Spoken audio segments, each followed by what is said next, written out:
Ephesians 5, verse 10 and 11. 10. Trying to learn what is pleasing to the Lord. 11. And do not participate in the unfruitful deeds of darkness, but instead even expose them. Verse 10. Believers are encouraged to figure out what actions and attitudes make God happy. Rather than just guessing, we are to try to understand His desires, what He considers good and pure. Verse 11.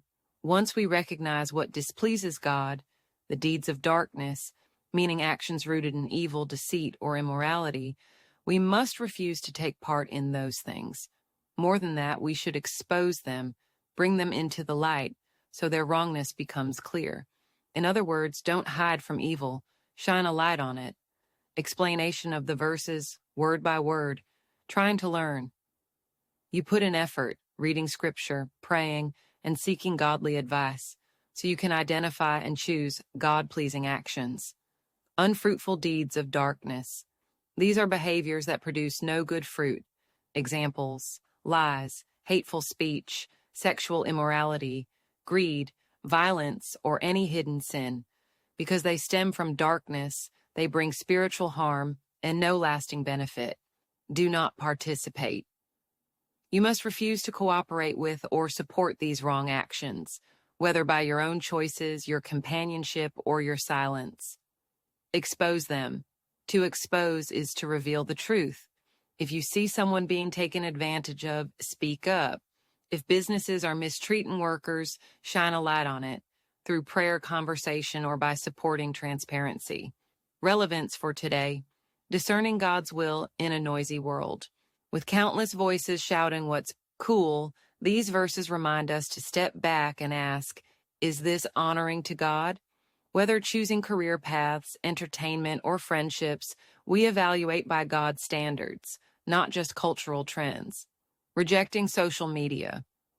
Darkness online platforms can become breeding grounds for gossip, cyberbullying, or deceptive influencers.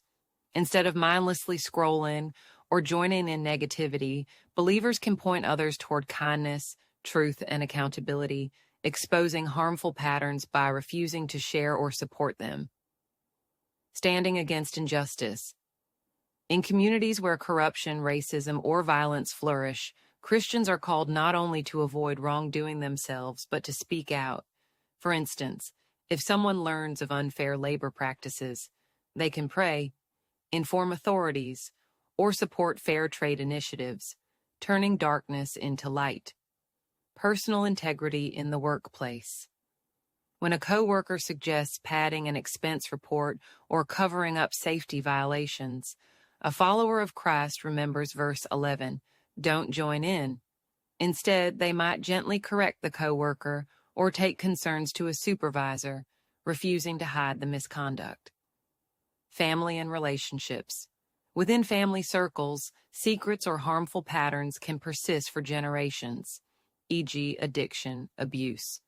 Believers are urged to break the cycle by refusing to ignore obvious red flags, seeking help, and encouraging healthy choices, again, exposing the darkness so healing can begin.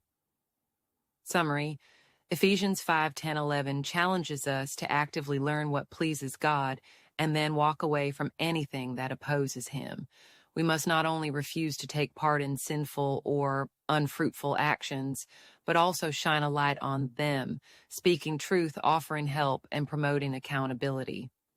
In our modern context, this means applying God's standards to digital interactions, workplace ethics, social justice, and personal relationships. By doing so, we keep ourselves and our communities from the harm that darkness brings and help others see the freedom found in living according to God's truth.